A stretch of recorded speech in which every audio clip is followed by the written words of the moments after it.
Welcome to the Tech Ed Podcast, where we visit with leaders who are shaping, innovating, and disrupting technical education. People who are not afraid to think differently, not afraid to try something new, all with the goal of securing the American dream for the next generation of STEM and workforce talent. Welcome back to the Tech Ed Podcast. I am your host, Matt Kirkner. And as you know, if you listen regularly, we ask a question of every single guest on the Tech Ed Podcast, usually toward the end of the podcast. And that question is, if you had one piece of advice for a high school sophomore, what would that piece of advice be? And we have had some phenomenal answers. I will tell you, one of the best answers that I think we've received, and we've actually heard it from a couple different people. The one that sticks in my mind is Robert Cordova, who's the Chief Technology and Strategy Officer for the Milwaukee Bucks, who talked about and said how important it was to have a mentor, to have somebody that sets that example that you can follow, that cares about your well-being, that ushers you into something new. Talked about the importance of having a mentor. And as we all know, whether we're a high school sophomore, somebody in our 20s, starting a career, maybe making a career change, having a mentor is really, really important. Well, I am going to submit to you today that having a mentor when you're young is as important, but having a mentor when you're a little older can also be really, really important. And I can tell you, as I was moving from the world of manufacturing into education several years ago, I had such a mentor. And that mentor is somebody who is joining us on the Tech Ed Podcast today. From this person, I've learned some amazing things. Things like how to build really, really powerful relationships with industrial employers, and how to build those relationships by first giving rather than asking. Somebody who taught me how to create something so big that people can't help but be a part of it and follow it. Talked about and taught me the importance of being positive all the time and making sure that everybody in your orbit feels like they're the most important person in the room. Today, I feel like the most important person in the room to welcome to the Tech Ed Podcast, a great mentor of mine, a great friend of the Tech Ed Podcast, Dr. Bryan Albrecht, Chief Executive Officer of Gateway Technical College. Bryan, thank you for being with us. Matt, thank you. And what an introduction. I absolutely reflect everything you're saying right back to you. I've learned so much from you and the commitment you've made to our teachers and to our communities through the work that you do at Lab Midwest. Bringing those partnerships together has been really remarkable and I think inspiring for many of us. So great to be with you again. Yeah, it's great to have you, and I'm proud of those partnerships. And as I suggested in the intro, I learned from the best as you were the chief executive at Gateway Technical College. By the time we air this episode, you will no longer have that title. You'll have the word emeritus added to your title at Gateway. How do you feel about that? Well, I tell you, it's bittersweet, right? I'm so excited about our family's future and what we want to do in this journey called life, but also I will absolutely miss all of the day-to-day interaction with the colleagues and the community members and the students that we serve here at Gateway. I think anyone in education or maybe even any profession, you sort of build your family around the work that you do. And that's so true for us as well, as we've had, our own son-in-law graduate from Gateway Technical College. And there's just so many touch points that we've had over these years at Gateway that I'll never actually officially leave Gateway. I'm going to leave the work of Gateway, but Gateway will always be a part of me. Thank you.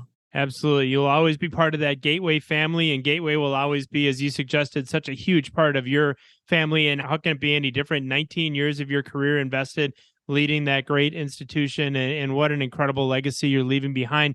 Let's talk about what comes next for Bryan Albrecht. I mean, you've been running 1,000,000 miles an hour for, your whole career, not just your time at Gateway. And all of a sudden, come January 6th, things settle down a little bit for you. What's coming next in the world of Bryan Albrecht? Yeah, man, it's really ironic how life works, right? I started on January 6th, and I'm going to be leaving on January 5th, which would be the start of a new January 6th day. So it's a pretty amazing experience for me, but there is so much out there, right? One is I want to continue to be an advocate for what we do with youth and children and schools and education in general. And more than just what we've done here at Gateway and CTE, but just a broad perspective of that education can be the foundation for building a strong life. And if we continue to focus on the role that we each play in helping to deliver upon that, will make a difference in the lives of youth. And I remember when I started my career now 38 years ago in public education, I would zero in on our own daughter and try to make her life experience better through all of the work we did in the schools, and now it's our grandchildren. So the cycle of life continues to evolve, and I'm so proud of the fact that I get to spend time with, little Bryan and Logan and help them figure out what education is about and what life choices are and how you build upon an education platform to make those a reality for yourself. But we are going to take a little bit of a break for a while. So when I finish my daily work here at Gateway and become an emeritus, I will be an advisor for the college and continue to be a strong advocate for the college, but I won't have the day-to-day responsibilities to make sure that we keep our campuses safe and our programs aligned directly with employers, but certainly be a part of a broader discussion around what role technical colleges can play in helping all of our states, communities, and build stronger economies. In that process, we're going to take a little trip over to Costa Rica and do a little relaxing on the beach. That's probably my unwinding time. But I will share with you that I've also continued my commitment to stay close to some of the boards that I serve on. I will remain on the Boy Scouts of America board. I'll stay on the Freighter Hospital board. I'm working heavily with the Coalition for Career Development out of Washington, D.C. I'm very active in the Society for Manufacturing Engineering. So I think there are some touch points that will keep me grounded in the life's work that I did, but also give me a broader exposure to say, how can we continue to collaborate and build even more partnerships across the nation? So it's going to be a short break, but then I'm sure we'll be right back into it a little bit. I'm looking forward to however it turns out and whatever path I end up taking. Well, that's music to my ears, Bryan. I'll tell you for a couple of reasons. First of all, that you're going to get some time to relax and certainly reflect on this amazing 38 years that you have invested in public education. What I'm hearing about is that you're not just going to fade off onto that great lake up in central Wisconsin and spend time with a pole in your hand fishing. I'm sure you're going to do some of that, but you're going to stay involved in the education arena in many different facets, and that's really, really, it's great for me to hear. And it's great for, I think, our listeners to hear as well. So I'm just really, really tickled that you're not going away. The other key piece to it is that education is a uniquely positioned industry because there's always a start and stop date, right? So I get to watch our grandchildren now and nieces and nephews and others in our community get excited about the first day of school. And that always brings that energy right back to me. And I'm always thinking about, what could I be doing to help our schools? And I'll just do it differently, more volunteer work and more collaborative efforts to try to increase capacity, whether it's through foundation development or whether it's building association networks with our schools. And like you and I have talked many times, the key to success here is the alignment. How do we align the needs of industry with the outcomes of education? And the closer we get the alignment, the more successful that formula is going to be. And then our graduates will be better prepared for the job market, ultimately sustaining their livelihoods even better and creating greater prosperity for them and their families, which makes a solid family structure in a broader community. So there's just a lot of wins all the way around that.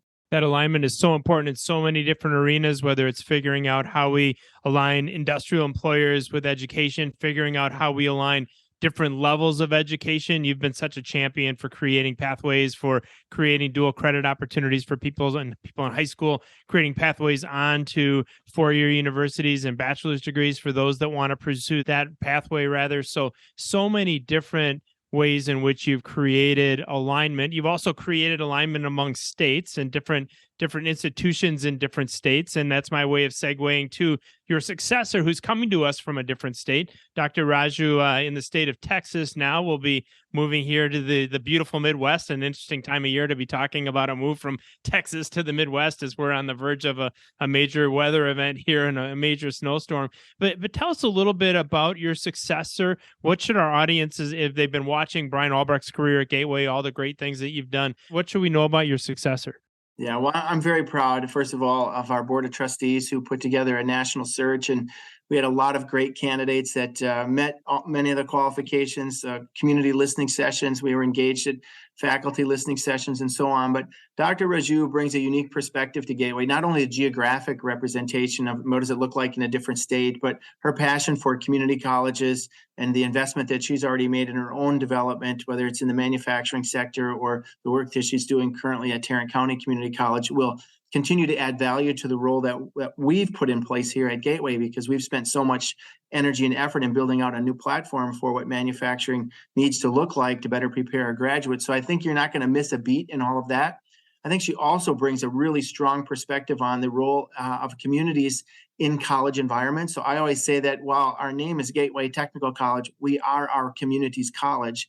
So her perspective of a community college environment will add a greater dimension to the idea of liberal arts pathways, community-based organizations, how do we support equity inclusion for all, and ultimately it's better student outcomes. So I think there's a real key piece to the puzzle that she will bring. And it's all like the old saying, I'm sure everyone has heard it, the right person at the right place at the right time. And I was fortunate to be at the right place at the right time for Gateway and leverage sort of my own ambitions and my own passions around industry collaboration to build an infrastructure that will sustain over time. And now Dr. Raju will bring in additional capacity and will continue to grow the foundation from there. So I'm very optimistic. It's a simple formula I learned from my friend Nick Pinchuk, the CEO of Snap-on, blue skies and long runways, and Gateway's on a long runway with a blue sky for a great liftoff here, and we'll continue to grow and expand our services.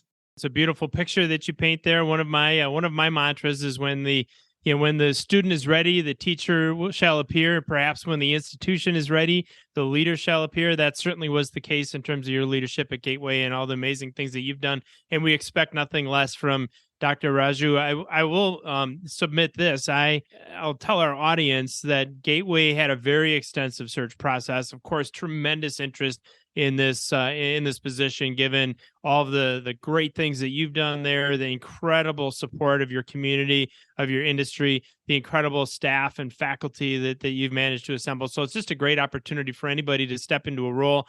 Really, really high amount of interest in a highly competitive process. So there were these listening sessions that were every single one of the 4 finalists. So the over time, the search committee narrowed the group down to 4 finalists, Dr. Raju, of course, being one of them.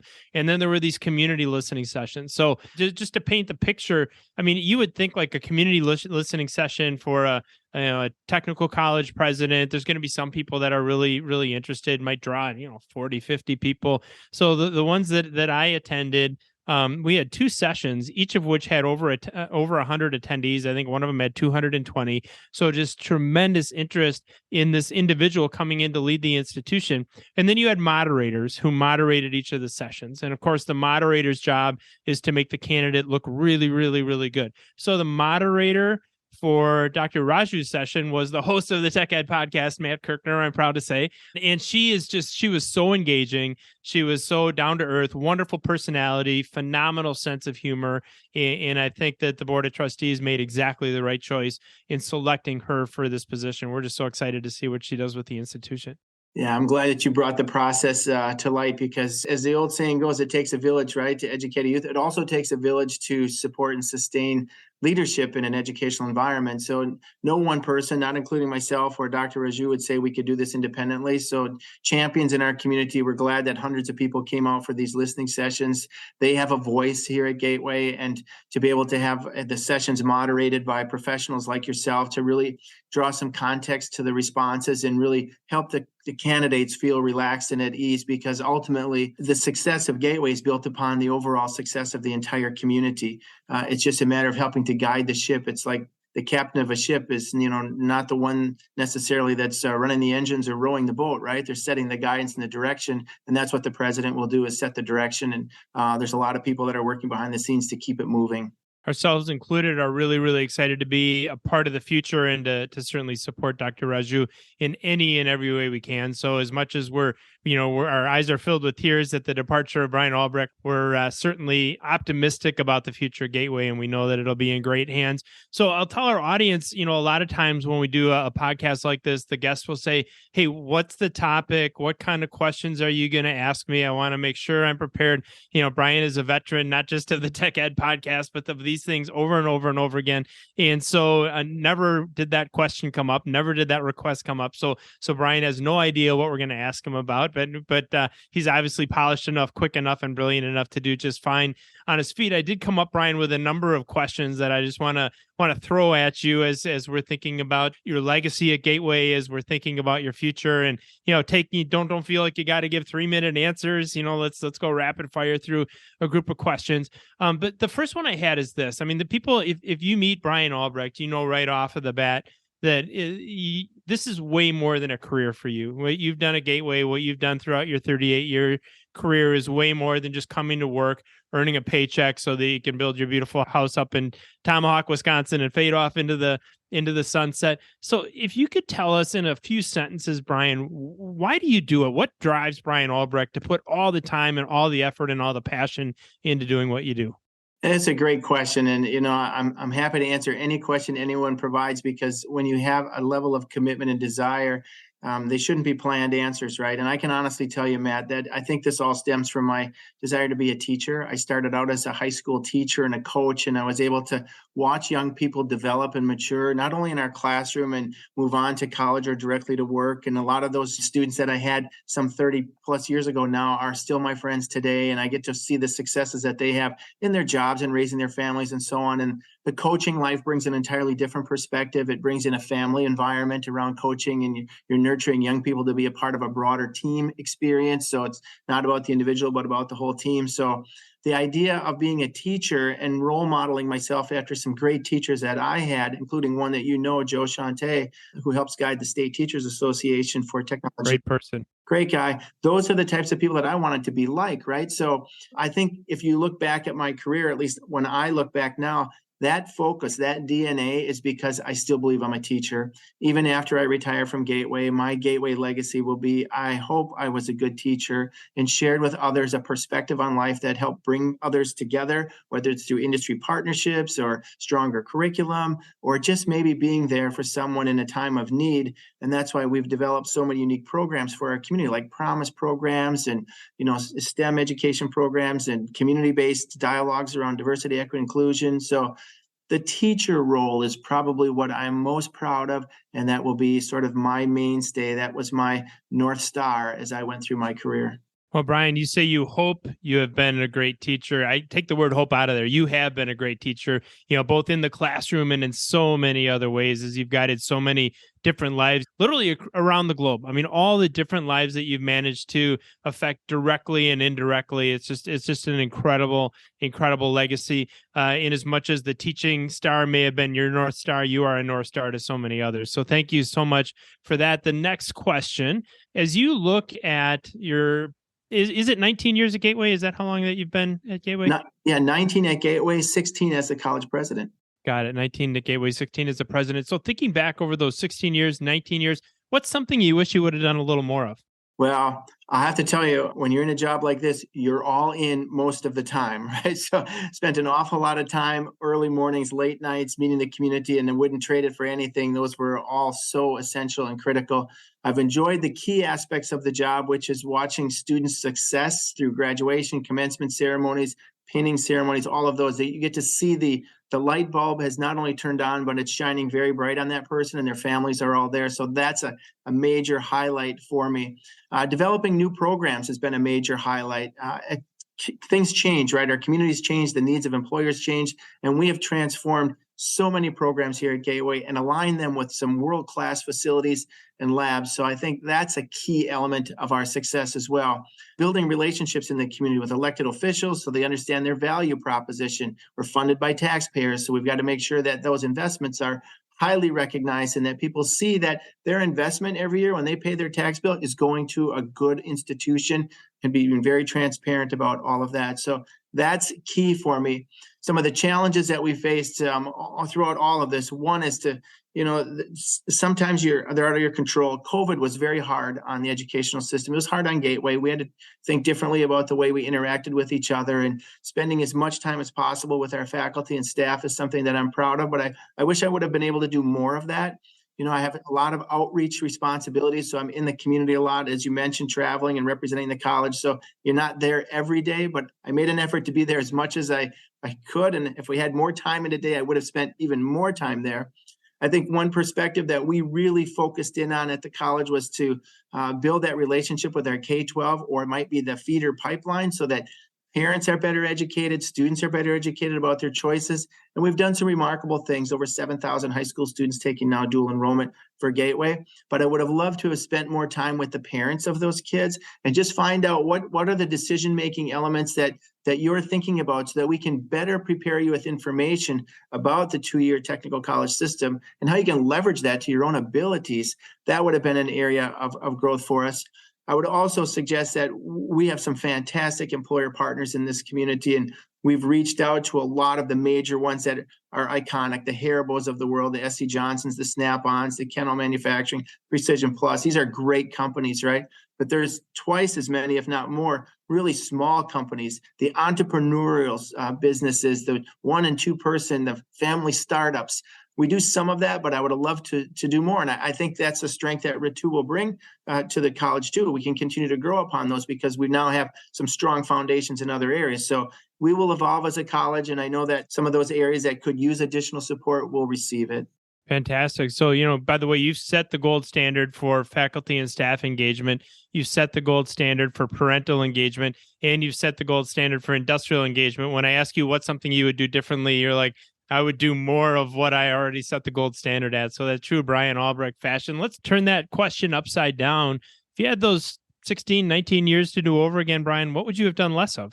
Oh, I don't know that I would have done less of anything. I think, when I look back on the career and I try to say, what are the things you want to be known for? One is I want to be known for a positive influence in the communities that we represented. So if Gateway is seen in a public light, it's seen in a positive way. So we did a lot on helping craft our message, our brand, our identity, the resources available, and made those available for our community. So we brought community members into the college. That was an important aspect, being transparent and looked at as a high integrity organization led by a college president that had that same level of commitment. I think I would look back at Gateway and say a cornerstone for continued growth. We're 111 years old, so there have been a lot of cornerstones at Gateway. I'm not the first president of this college, but every president has to put a new cornerstone in place and take the college to a new level. And I believe we've done that. I believe that we've reestablished Gateway as a critical aspect for the economic growth of Southeast Wisconsin. You see the continued expansion of industries in this area, and I've been fortunate to be able to be a part of many of those discussions as new corporations are just speculating, looking at property in this area, thinking about building, what's the talent pipeline, how do we engage? And Gateway's always been there, and we've been a part of that discussion and solution, which has been fantastic. And then so the whole region has benefited from that. And then the third thing I'd say is, if I looked at sort of a legacy on all of this, what have we done to improve the lives of the citizens that we serve, i.e. the students and the staff that we have? Have we been an employer of choice? Have we been a college of choice for individuals coming to Gateway? And what has that meant for the growth of the region? Not just Gateway, but our partners, the University of Wisconsin-Parkside, Carthage, others. And we see an increased growth in higher education, an increased value and need of higher education. And to me, that's the ultimate goal, because people hopefully are going to realize that to sustain their own livelihood, there's going to be some continuous learning. And it may be a baccalaureate degree, but it may be a short-term certificate. And how do we become the solution that cuts across all of those decisions that people are going to be making in their life? And we do that by offering a quality experience that has great value by all the partners.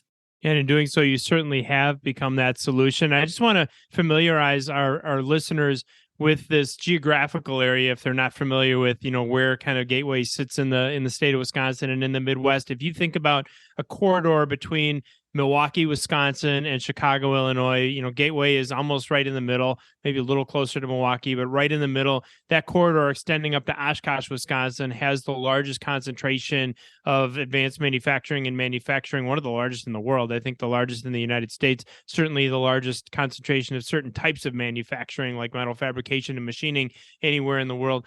And if you think back 20 years, I'm somebody that grew up not too far from Gateway, geographically speaking. 20, 30 years ago, that you drive down that corridor, there was cheese stores, and those are great. We love those here in Wisconsin, right? But there wasn't a ton between Milwaukee and Chicago. And now you drive through that corridor and it is distribution center after manufacturing facility. It's just incredible, the development that has happened. And I just want to dwell for a moment, Bryan, on what you just said and being the catalyst for that. And I don't think, that's certainly not patting yourself on the back. And for our listeners, that Gateway has been an absolute cornerstone for that growth in our part of the state. Because what do employers, and I was a manufacturing employer, what are the things that you look for when you're moving into a new environment? The first one, when I was opening up a new plant, was proximity to customers and proximity to suppliers. The second one was proximity to a workforce. And that is just so very important. And probably now 10 years later, maybe the most important item. And you have created a destination for those companies because of their confidence in you and in Gateway, that you'll be able to produce that workforce of the future. Well, thank you. And Matt, you draw a great analogy. You're right. A few years ago, it might have been something like proximity to customers, or it might have even been incentives, state incentives, and, maybe it's green space. But today it's workforce. I can absolutely say that companies like Haribo, when they came here, we went to Germany to understand what the skill sets were and design curriculum that was going to match and align. Foxconn, same thing. We went to their facilities in Asia and really drew a perspective on what does advanced manufacturing look like for surface mount technology, and how do we build capacity. And Amazon, we've got a training lab inside of Amazon, Uline, and you can go up and down the corridor and see the global companies that have left a footprint or are creating a footprint in Southeast Wisconsin. And the key to that is to have a workforce that can readily adapt to those skills and evolve with the changes of their company, because it is all moving so very fast. And Gateway is, like I mentioned, we've been here for a long time. So we have skill sets that cut across so many different platforms, from traditional apprenticeship and tool and die. So industry, maybe 2.0 to industry 3.0, biggest manufacturing and CNC operations comes out of Gateway Technical College, all the way to advanced manufacturing, automation, robotics, smart technologies. We offer all of those different platforms so we can meet the needs of a variety of different industries, but they all continue to build on each other. That gives us a chance to support small business, medium business, and of course, global businesses that are changing rapidly. So that's an exciting part of the work that we do here.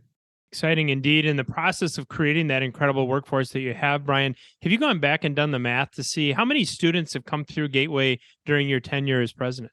Yeah, that's an interesting statistic. We had a little retirement party here, and one of our student graduates drew that analogy. It's about 50,000 diplomas and certificates that I've handed out. So it's a lot of people. It's like a small town all by itself, but that's a lot of handshaking. I'll say that. That's one perspective, because those are the ones that have gone all the way through. We do an awful lot of customized training and short-term certificate-based training that often is encountered. So no doubt in my mind, it's well over 100,000 people that have been influenced in the last decade and a half, and probably even more when you think about, what is the benefit of someone coming into a job with a higher skill set, and the people they work with, how do they evolve and change? So there's always going to be that, as you say, butterfly effect with anyone that comes through our programs. But I also just want to share that traditional models of education, which are important and will continue to be a sort of a mainstay, are not the only way we deliver education nowadays, right? So we have great partnerships with the Department of Corrections. We're doing some customized training, cohort training for individuals that are incarcerated on campus and off campus. We have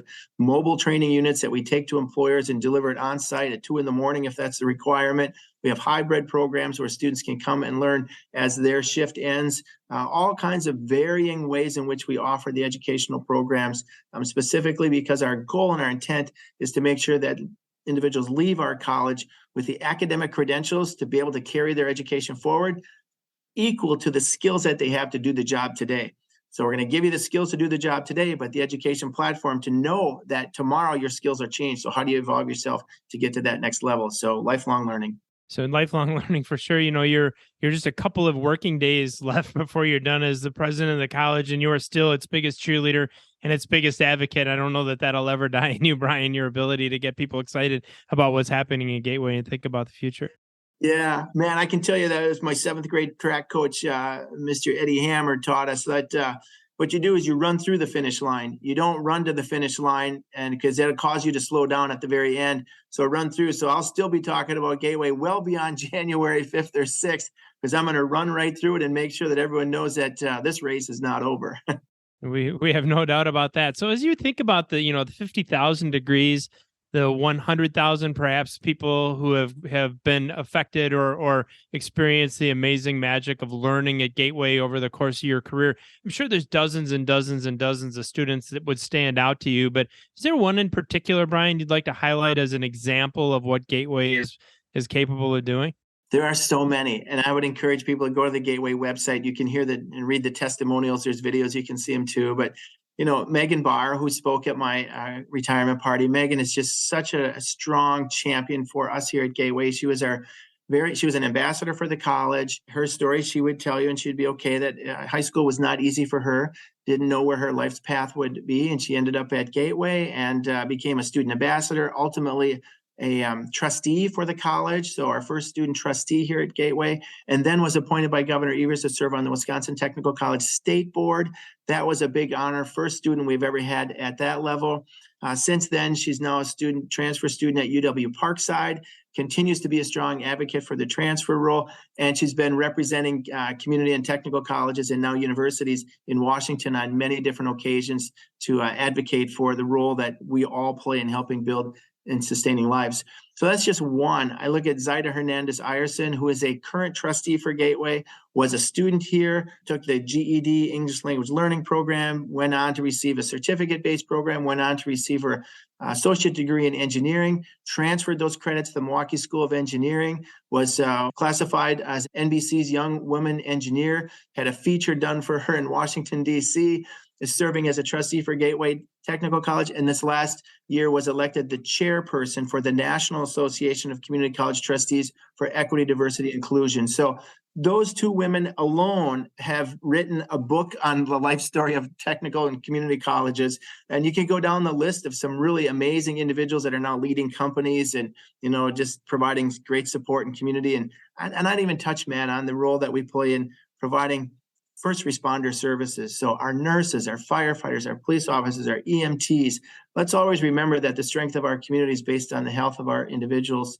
that we serve. So when communities are in most need, whether it's individual family structure or an entire community, who are the first ones to go out there? They're all our protective services and first responders, and they're trained right here at Gateway Technical College and other technical and community colleges around the nation. So high respect for those individuals that go into those challenging occupations. Yeah, thank goodness for those folks and their bravery and their willingness to train toward that day when eventually one of us will all need somebody like that to right. Whether it's to save our lives, to save our homes, to make sure that we're working in safe communities. So very important. I also appreciate the two students that you highlighted, Bryan. I know Zaida and Megan both. The one part of Megan's story that I think you're probably too modest to tell is, and I happened to be at that retirement party where she spoke, and it was an incredibly emotional presentation that she delivered. She is going to UW Parkside, and if I'm correct, studying to be an educational administrator of some sort, and frankly inspired by you in your career, I'm sure among others, but pointed out at your retirement party what a huge inspiration that you were to her in setting her career in that trajectory. And amongst all the other accolades that you listed that Megan is certainly should be very proud of, you should be very proud of the inspiration that you were to Megan. I think for any one of us, right, no matter what career path you're in, the biggest legacy you can leave is to have someone follow in those footsteps and desire to be sort of like you. And you mentioned it when we first started, the idea of a mentor. And I mentioned Joe Shante, one of my mentors. I wanted to be like Joe. And so I'm just so honored that Megan, and hopefully there will be others too. I know that many of the students that I had when I started teaching in Kewanee went on to become educators. And so that perspective of striving to be like someone, set a goal, and then she gets all the credit, though. Then you have to work really hard, right? She took all the classes. She did all the studying. She's the one that put herself out there and took risks. And that's the key, I think, is find your self-confidence. And if I were going to answer that very first question you said, what's something you learned about yourself, when you're age 14, it would be have confidence in yourself and be willing to challenge yourself to take risks, because it's easy not to take a risk. It's hard to take a risk. But if you don't take a risk, you never know what the opportunity is going to be for you out there. Absolutely. I think about every once in a while people ask me the same question as if you had advice for your 16-year-old you. And it's very similar to yours. It was like, mine was always, it doesn't matter what anybody else thinks of you as long as you know you're doing the right thing. Kind of ties back to the whole confidence thing, and believe in yourself and believe in your future, and then be willing to do the work. Because you're right, it doesn't happen on cruise control. You gotta put that effort in. Part of you putting so much effort in was attending all of these events, and it didn't matter. I mean, it seemed like I was getting and still do get an invitation to one Gateway event or another a couple times a week. I could have a full-time job. It feels like going to all the great things that are happening at Gateway and to Gateway for that matter. If you think about all those events, Bryan, is there a favorite one every year that you're like, wow, I would just never miss that one? That was my absolute favorite event to attend at Gateway. Yeah, thanks for bringing that up. I tried not to miss events. I mean, I really wanted to be there because, like I mentioned earlier, that's when you get to see all the shining lights come forward, right? The students that have put in so much effort. They might have been working part-time, raising a family, and it's just been a struggle to get there, and they finally made it, and you want to be a part of that celebration. But there are some highlighted ones that I think just really draw your emotional experience. One of them, as I mentioned, the Department of Corrections graduations. These are individuals that had some real challenges in life and maybe didn't see a lot of success, and to know that they now are proud of themselves and have accomplished a goal that they can better their lives and support their families differently, and it'll change the complete trajectory of themselves and their whole family structure. That's a huge event for us. Similar to the GED and HSCD, individuals that maybe have, didn't for some reason finish their high school diploma, so they're, in their 40s or 50s or maybe even later, and they just made that personal commitment to better themselves by getting a high school diploma. And you see the pride that they did it, and they do it for themselves, but most of them do it for their grandchildren or their own children. They want to be a better role model. And that to me is like, wow, you're really giving and sacrificing a lot of that time and effort and studying and so on and stress to take an exam to get through that. So that's a cool one. The nurse pinning ceremonies, if you're listening, you've never been to a pinning ceremony, it's very emotional because nursing is a very demanding career path. And when you get through all of that, you're awarded a special pin based on the institution that you graduate from. It's like a fraternity or a sorority type of thing that you've earned that level of recognition by your profession, and you become a part of a much larger profession where they're going to back you. Your fellow nurses are going to back you in your career. And that's a really inspirational experience as well, because our students are required to write a little thank you paragraph to those that helped them along that way. That's cool. And then I'll just end with this one here.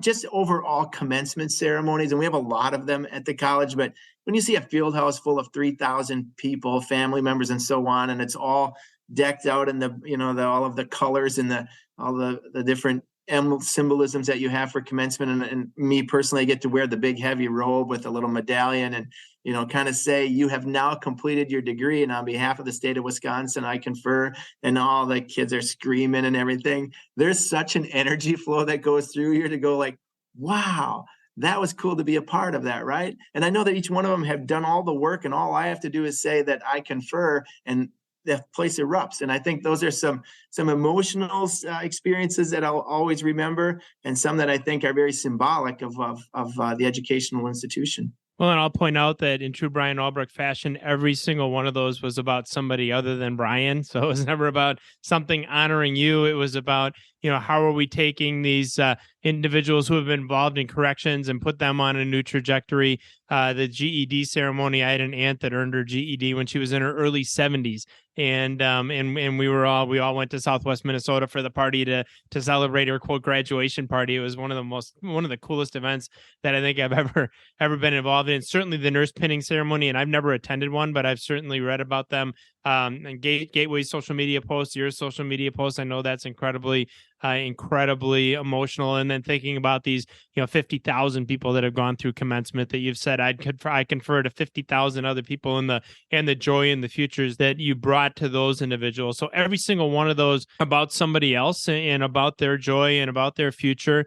And on the topic of joy and on the topic of future, I want to dig a little bit deeper into Bryan Albrecht's future. And as I mentioned earlier in the podcast, you were a little more specific about your future. Obviously, I'm still looking forward to serving with you on the National SOCA board too, Smart Automation Certification Alliance. You accepted that invitation about 6 months ago. So we're looking forward to the future there.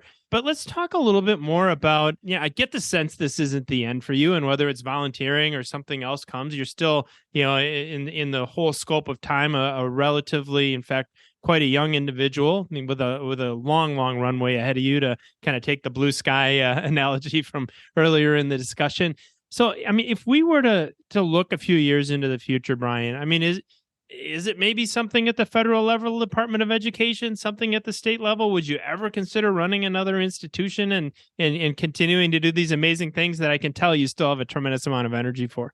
Yeah, well, you never want to say no, right? Because otherwise I wouldn't be true to my original recommendation for young people, and that, look for the opportunity and have confidence. So I already have shared my perspective with some folks at the Department of Education. I will do whatever I can to help support and engage our states in building a stronger national platform for education. I want to do that. We want to look at how do we leverage some of the federal legislation, whether it's new legislation or existing legislation like the Carl Perkins Act, and really do some deep dive analysis. How do we expand that into short-term Pell and certificate-based programs and really elevate the visibility of that conversation? So I love that kind of work. I do want to help continue to support Gateway and the Wisconsin Technical Colleges in providing guidance and support for the experiences that I've had, and how the next step, how do you build more capacity for employer alignment in other regions of the state and other regions of the country? That's a key aspect. I do believe there's also room, and I'm going to be working on this a little bit, some ongoing professional development for, I'll say, upper administrative individuals in community and technical colleges. There's such a need for college presidents and vice presidents that any sort of leadership professional development, whether it's in partnership with the American Association of Community Colleges or we do something totally different, I think if we can help individuals gain the skills through concentrated professional development, they'll have a much shorter startup when they become a college president. And Matt, you know this, and I've shared it, I think, a couple of times on different programs, but the average tenure for a college president is 4.5 years. Right. So by the time you learn your community and your own institution, you're already moving on to something else. So sustaining growth in an institution is really hard in that short of a window. We've been very fortunate for 16 years to have the leadership team we have, and that, not just me, but the group that we have here. So we can see change as a result of being able to sustain that leadership. So if we can build that capacity earlier on in the first couple of years, maybe individuals stay longer, but at least we can be a quicker startup for the educational institutions, and kind of gets at the old adage that, it takes a long time to move education, right? And whether it's 2-year or 4-year, I think we can shorten that in some ways. So maybe do some writing, maybe do some more podcasts, but more importantly, to support the structure of the institutions we have and try to shorten the time frame for valuable change in those institutions. One of the adages I heard was that change happens in education one retirement at a time. In your case, it's going to be positive change looking to the future. It is interesting that you mentioned that the average tenure for a college president, 4.5 years. Leadership is tough. I was early on in my career, I was chief executive of what ended up being the largest contract metal finishing operation in the United States. This goes back some 20 years. And one of the things that was most interesting, I was the 7th chief executive of that company in 8 years. 7th in 8 years. And it had ground through a chief executive every year for 7 years. And just looking back on that and seeing how tough it is for an institution to get its traction and to create sustainability without leaders that are committed to being there for a longer period of time. In your case, 16 years as president, 19 years with the institution. I remember my years and my days in tech, the executive committee, now called Vistage, where we would get together with other executives of other companies. And, they say it's lonely at the top or whatever. That was your opportunity to sit down and share things that you could never share when you're sitting around a table of your staff at the plant or what have you. Sounds like maybe something similar for college presidents. Is that what I'm hearing? Absolutely. And I think it's not just college presidents, but look at the turnover in school principals, high school, middle school, or superintendents. And you just imagine the amount of pressure that those individuals are on, and they're trying to do the best they can. They've been well trained and well prepared. They've gone to a lot of schooling, they've got their doctorate degrees and so on. And yet you've got communities that, just change the trajectory by saying we don't like you anymore, or something happens and you're the focal point for it. And it's the same at the college level. Every college operates a little different, but we have a board of trustees. They provide governance, and you've got to be responsive to all kinds of constituency groups, elected officials, taxpayers, students. Those all have investments in the institution, and you're trying to balance that and balance it in a way that everyone's going to feel like they're getting some win out of it. And it's a difficult challenge. So it is an all-in game. It is not something that you can just go to the job and then go home. You are always representing the college, no matter where Bryan Albrecht is. Gateway is there. So I'm careful at the grocery stores. I'm careful at community events, making sure that I say hello to folks at the gas station, because you're the symbol of what the brand is for that institution. And you carry that very, very esteemingly, and you got to be proud of that. And you've got to want to be able to carry that brand. So you can't say I'm off the clock. You may not be at work or in the office, but you're never off the clock. For about a year after I graduated from college, I was the special assistant to the Milwaukee County executive, David F. Schultz, back at that time. And he told me exactly the same thing. He said, it doesn't matter where I go, I'm always the county executive. It's not like I punch a clock at 5 o'clock and don't have to worry about it until the next morning. Same thing with being a college president. And I can tell our listeners, having spent time with you in Kenosha County, Racine County, Walworth County, I mean, you're a regional celebrity in that area. And as much as you have a national presence in CTE, you're a celebrity in Southeast Wisconsin, in huge part because all the great things that you've done at Gateway. Bryan, you've been a mentor to so many, and I know that you have had your mentors as well. You mentioned one of them, Joe Shante, who, as you suggest, I know well, and what a perfect individual. Just a huge heart, a great demeanor, a great way of going about the work that he did. A little bit later in your career, these last 15 to 20 years, have you had other mentors that have helped shape who you are? Absolutely. I think there are for me, there have been stages in my career. So, of course, Joe, I mean, early on, helping create the influence to go on to education and get a degree. He was my high school teacher. But then you get off to college and you develop another cohort of mentors, Len Sterry and Lee Smalley up at UW Stout, and still today, Carol Mooney up at UW Stout. And there's just some great people there that have helped influence my life, and honored to be called back to the university a few months ago for an alumni event. And it was really inspirational for me to be back on campus. So those people have always guided and directed me. And then you get into your career life, right? So I was at a high school and we had some amazing people that I worked with. Coach Bobby Orr taught me an awful lot about being a good coach. That was important for me. And some great community-based leadership, which helped me understand the role that we and can help inspire our students to be involved in the community along with their educational. From there, I moved on to the Department of Public Instruction. I worked for some great leaders, Bert Grover, state superintendent, and John Benson, state superintendent, Libby Burmaster. And then most recently, Governor Tony Evers was the state superintendent. At the time, he was my direct supervisor as a division administrator. So I've had some people that have been able to create larger spheres of influence that I could observe and monitor and watch. And of course, when I came to Gateway, it just becomes so important because it's a local influence that you have. So Fisk Johnson, the president and CEO, chairman of SC Johnson, Nick Pinchuk, the CEO for Snap-on Incorporated. These are influencers that not only drew a perspective of what it's like to be in a community, but how do you create a global influence? And they certainly have done that through their corporate leadership. So there's many people that have helped share their values and experiences, from students all the way to corporate CEOs. And I've been honored to be a part of that whole process. And along the way, picked up different perspectives on how to lead. So you pick up perspectives on leading within, educational environment, service for communities. That was a new perspective, bring that all together. And then corporate decision-making. How do you value the business proposition? Because education is a business. We've got to meet our budget every year, just like everyone else does. So you gain different elements of success from all those different people, and that helps shape who you are. A great group of people that have influenced you over the years. A couple of them, by the way, what we call Tech Ed Podcast Alumni Circle members. Nick Pinchuk joined us. Thanks to you, actually. I think it was back in February or March of 2021, just as we were getting things off the ground. You were one of the first guests, and right. Nick was not too long after you. And certainly Governor Tony Evers has joined us earlier this year. Here in 2021, or 2022 rather, it'll be 2023 by the time folks hear this. But Governor Evers was a phenomenal guest, so we managed a couple of those. We'll take Fisk Johnson too if Fisk is listening. Amazing leader of SC Johnson. Would love to have Fisk join us sometime. Well, and Matt, our friend Ron Wanek, he called me last week to wish me congratulations on the retirement. Chairman, CEO, founder of Ashley Furniture, and super. So that just doesn't happen by chance. Where very busy people with very high level executive experience take time out of their day to call you to say, hey, congratulations, you did a nice job, right? So I'm really proud of the fact that we have this network, and it's all, like I said, it's the Every Child's Place, the daycare on campus, their level of support and learning from that all the way to the corporate CEO and how do you influence a new training program in Morocco, right?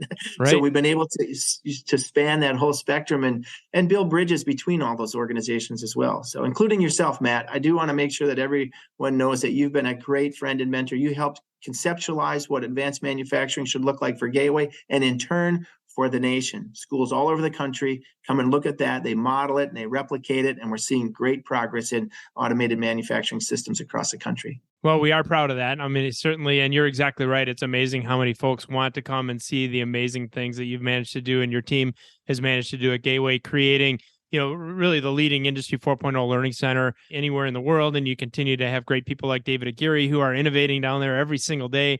That's been an incredible journey. Thank you for those kind words. But, whatever I've managed to teach anybody else pales in comparison from what I've learned from you and from your team, Bryan. So thank you so very much. We think about folks like Ron Wanek and somebody might say, well, why is it that somebody that's that important and that powerful, the chairman and the founder of the largest furniture manufacturer in the world, sitting with his name on the Forbes 400 would take the time to make a phone call like that?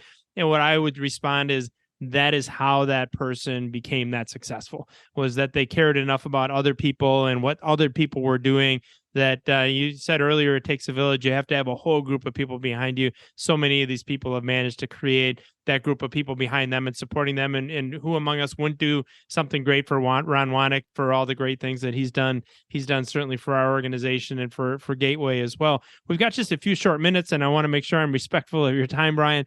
A couple more questions I have. What are you going to miss most about Gateway? When January 5th comes and you go out the door, what are you going to miss most? It's a great perspective because I've been thinking about that, and I will miss the campus life experience. There's something about being on a college campus where you just naturally get energy from it. You see the parking lots and the cars moving and people in the bookstores, and you get a sense of spirit around it. And I think that's why so many people that have graduated college carry that alumni value with them, right? They wear their sweatshirts and they go to the games, and so that sense of community, that sense of energy around that community, I'm going to miss that an awful lot.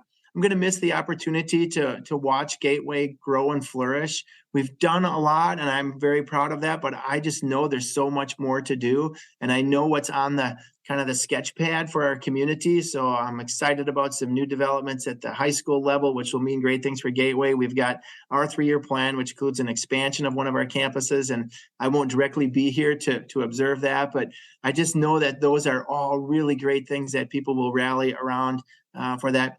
And then I think the last thing that I'll probably miss even more than all of that is the daily interaction of the people. And I say this with all sincerity. I know a lot of people say that, but you end up spending more time at work sometimes than you do outside of work with your own family. And while I'm going to get to do more with my family now for the last 16 years, everyone here, they're the ones that I get up in the morning and have lunch with, and in the afternoon, and go to these events in the community with. So that sort of family relationship with all of the people that I've had here, and literally thousands of them, because we have 1,000 employees each year and we turn over several. So you've got a couple hundred new people. So you're always bringing new people into the family, and you're keeping those that have retired as part of the family too. So I'm optimistic that we'll be able to stay in touch, but I'm also realistic to know that in life, when you retire and move away, you're less likely to stay connected and have that personal relationship with people. So I realize that. Sure, absolutely. Yeah, we certainly appreciate the fact that you're going to miss those personal relationships as you create new ones and move forward and whatever comes next for Bryan Albrecht. I have one more question, Bryan. It's a 2-part question, and that is reflecting on the last 38 years and then kind of looking forward to the future. What's the biggest way that career technical education has changed in your mind over the course of your career so far? And then if we fast forward 10, 15 years, how is it going to change in that period of time? Yeah, absolutely. So that is a great question. I can tell you a few things that have evolved since I've been involved. One, certainly is the technology platforms. They're very different today. And pick a topic area, agriculture or family sciences or technology education. Those platforms of basic entry-level drafting and design are computed automated systems now. Manufacturing machine tool is, smart building systems. And it's a very different environment now. So I think the platforms of CTE are important. Along with that, parallel is the recognition of the level of knowledge and skill you have to do those jobs. And I think anyone listening that does not do this for a daily lifestyle, if you call a technician to fix your HVAC unit or your plumbing system, or pick a topic in your home, or more or less pick a topic in your car. The average citizen has no idea how those systems work, right? A technician needs to know them all and all very well. And on top of that, the computer systems to collect that information and data to make an informed decision to be able to repair it efficiently, effectively, and safely. Who knew that my car yesterday, because we have a little ice out here, the windshield sent a message, the windshield is not clear enough to drive. The windshield knew it was not safe to drive, right? So there are so many technological advances that a technician needs to know to properly protect you as an average citizen or consumer. So that technology platform is driving. To make all of that happen, it's been a big transformation. And I think 10 years from now, it'll even be better. The understanding of the value of those skill sets. So you see the economic conditions of technicians and the pay scales going way up. When's the last time you hired a plumber, right? It's going to cost you $125 an hour. So if you watch the recognition of value and then the inspiration that goes behind it, say that might be something for my child to consider doing. So we're seeing a little shift in the way people approach career and technical careers. It was at one time, that's the job that you can't do if you can't go to college. Well, let me tell you what, if you do this job, you'll not only be able to go to college, you'll send your kids and someone else's kids to college because you have the financial capacity to do it. So I think that value is really changing, which is changing the message and the image, the stigmatism of career and technical education. At our college, we see it most reflective in our programs and our facilities by the enrollment. And then, of course, the lab experience. If you went to one of our labs, you would see world-class surgical tech labs, world-class veterinary technician labs, world-class manufacturing labs. The types of things that you would encourage your children to participate in are now available in our schools. So I think that's tremendous as well. So there's a couple of glitches in all of that comment too, Matt. One would be to sustain that we need highly educated teachers. So we've got to do a great job connecting with our university teacher education programs to make sure we have individuals with right skills. Your organization and many others are providing professional development to help shorten that educational learning for our teachers. That's key for us. And then you mirror that with the general skilled worker shortage in the education realm. So if we don't have middle school teachers and we don't have high school teachers, how are we going to get students interested in college? And we don't have college teachers, how are we going to make sure that students have the skills to get the job? So there's a whole lot of work that still needs to be done 10 years from now, but we've already started, right? We know what the platforms are. We see the changes in the technologies based on the industries. We know that we can create a more positive message because the economy is making us realize better what's essential and how we're going to pay for that. And then we also know that there's a talent pool in the education market that can continue to be expanded. And if we do, some of these people, highly qualified teachers that have skill sets in these new platforms, well, they're really dynamic, and they can really inspire young people to do amazing things. Lots and lots of reason for optimism as we look forward. I love the reflection on the changing perception, if you will, of careers in the skilled trades, careers working with your hands, careers in manufacturing, careers in so many different endeavors. We had Ken Rusk on, author of Blue Collar Cash, not too long ago. It's just a great discussion about how the perception of those careers is changing, needs to continue to change. We still have a long way to go. We have to convince a lot of parents. We have to show people that these types of careers not only aren't the consolation prize, but may end up trumping every other career choice that people can make as they look to the future.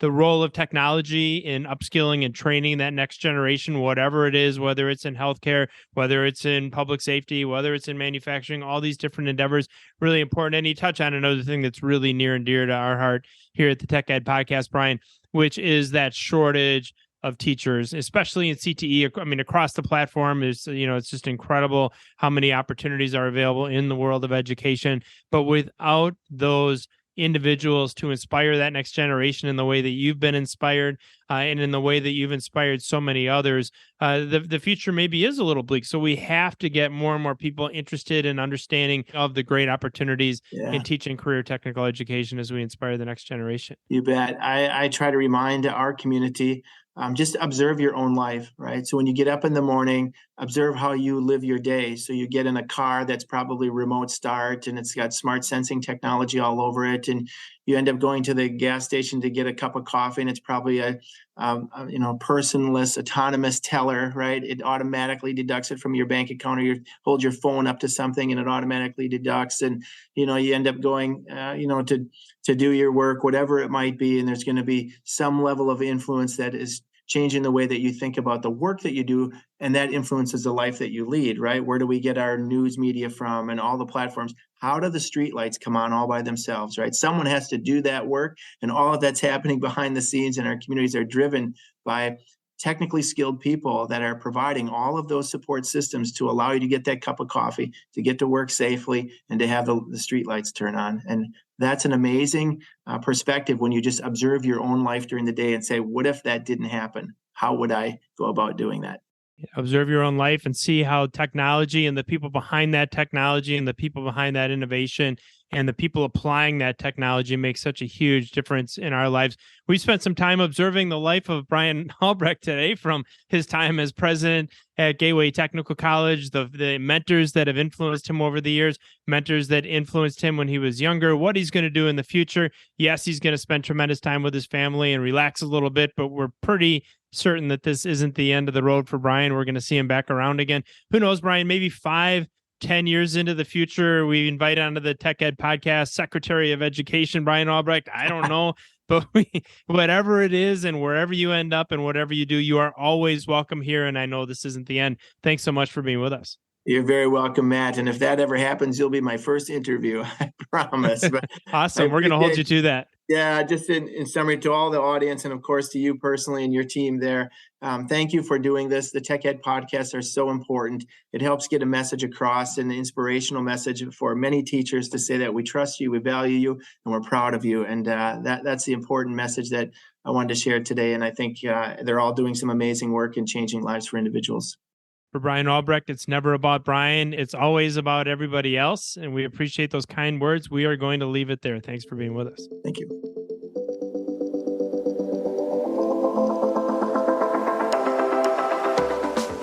Thanks for joining us for this episode of the Tech Ed Podcast.